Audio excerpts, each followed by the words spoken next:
दक्षिण अमेरिका देश वेनेजुएला में राष्ट्रपति निकोलस मादुरो की जीत के बाद बड़े पैमाने पर प्रदर्शन शुरू हो गया। विपक्षी नेताओं का आरोप है कि रिजल्ट में धांधली हुई है, जिसके बाद जनता सड़कों पर उतर आई है। सीएनएन की रिपोर्ट के मुताबिक हजारों की भीड़ देश के अलग अलग हिस्सों में विरोध प्रदर्शन कर रही है। कई जगहों पर आगजनी भी देखने को मिली है। हजारों लोग राजधानी कराकस में राष्ट्रपति भवन के पास पहुंच गए। कुछ प्रदर्शनकारियों ने राष्ट्रपति भवन की तरफ बढ़ने की कोशिश की, जिसे रोकने के लिए पुलिस ने प्रदर्शनकारियों पर रबर की गोलियां दागी और आंसू गैस के गोले छोड़े। राजधानी से 400 किलोमीटर दूर कुमिना में कई लोगों ने मादुरो की यूनाइटेड सोशलिस्ट पार्टी ऑफिस पर कब्जा करने की कोशिश की, लेकिन फोर्सेज ने इसे नाकाम कर दिया। 28 जुलाई को वेनेजुएला में चुनाव हुए। चुनाव के पहले हुए सर्वे में विपक्षी उम्मीदवार एडमंडो गोंजालेस की आसानी से जीत बताई है। हालांकि चुनाव परिणाम इसके उलट आए। निकोलस मादुरो चुनाव जीत गया। हालांकि विपक्ष ने इस जीत को मानने से इनकार कर दिया। विपक्ष का दावा है कि चुनाव आयोग ने रिजल्ट्स में धांधली की है।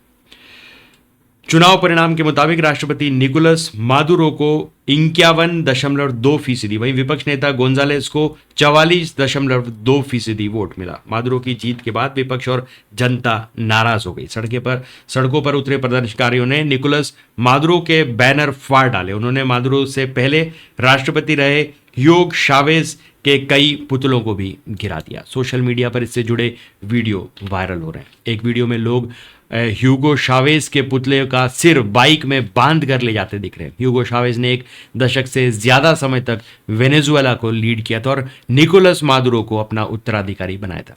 मादुरो पिछले 11 साल से सत्ता में। हालिया चुनाव में जीत के बाद मादुरो अब 2025 से 2030 तक सत्ता में बने रहेंगे। सोमवार को टेलीविजन में अपने संबोधन में राष्ट्रपति मादुरो ने दावा किया था कि वेनेजुएला में तख्ता पलट की कोशिश की जा रही है। उन्होंने कहा कि चुनाव बाद ऐसा होगा, इसका उन्हें पहले से ही अंदाजा था, लेकिन वे उनके मंसूबे को कामयाब नहीं होने देंगे। सीएनएन की एक रिपोर्ट के मुताबिक वेनेजुएला कई सालों से आर्थिक संकट का सामना कर रहा है। अमेरिका और पश्चिमी देशों के लगाए प्रतिबंधों की वजह से तेल के लिए मशहूर यह देश दुनिया से अलग थलग पड़ चुका है। निकोलस मादुरो को हटाने के लिए विपक्षी दल गोंजालेस के साथ एकजुट हुए थे। सोमवार शाम को एक प्रेस कॉन्फ्रेंस में विपक्षी नेता मारिया मचादो ने दावा किया कि उनके गठबंधन को जनता का समर्थन हासिल है। सत्ताधारी पार्टी ने धांधली की है, इस वजह से गोंजालेस को जीत नहीं मिल पाई। मचादो वेनेजुएला के विपक्षी गठबंधन के सबसे बड़े नेता है। हालांकि सुप्रीम कोर्ट के प्रबंध की वजह से वह चुनाव नहीं लड़ पाई। इसके बाद उन्होंने अपना समर्थन गोंजालेस को दिया। गोंजालेस ने परिणाम घोषित होने के बाद कहा कि वेनेजुएला में क्या हुआ यह देश नहीं, पूरी दुनिया जान रही है। उन्होंने कहा कि चुनाव रिजल्ट में गड़बड़ी हुई है।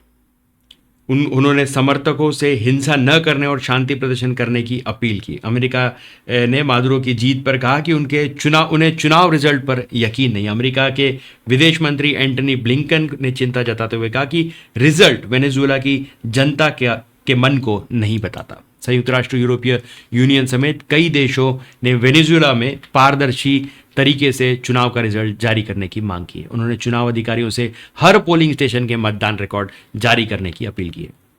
निकोलस मादुरो को चीन, रूस और क्यूबा जैसे साथी देशों का साथ मिला है। उन्होंने राष्ट्रपति को लगातार तीसरी बार जीत पर बधाई दी। हालांकि पड़ोसी देशों ने ऐसा नहीं किया। ब्राजील के राष्ट्रपति लूला डी सिल्वा ने अभी तक बधाई नहीं दी है। कोलंबिया के राष्ट्रपति गुस्ताव पेट्रो ने कहा ने भी ऐसा ही किया। इन दोनों देशों में वेनेजुएला की तरह ही वामपंथी विचारधारा वाली सरकार है। तो आज के लिए बस इतना ही। तब तक के लिए हंसते रहें, मुस्कुराते रहें, स्वस्थ रहें, व्यस्त रहें और मस्त रहें। जी हाँ, चैनल को भी जरूर सब्सक्राइब करें। धन्यवाद।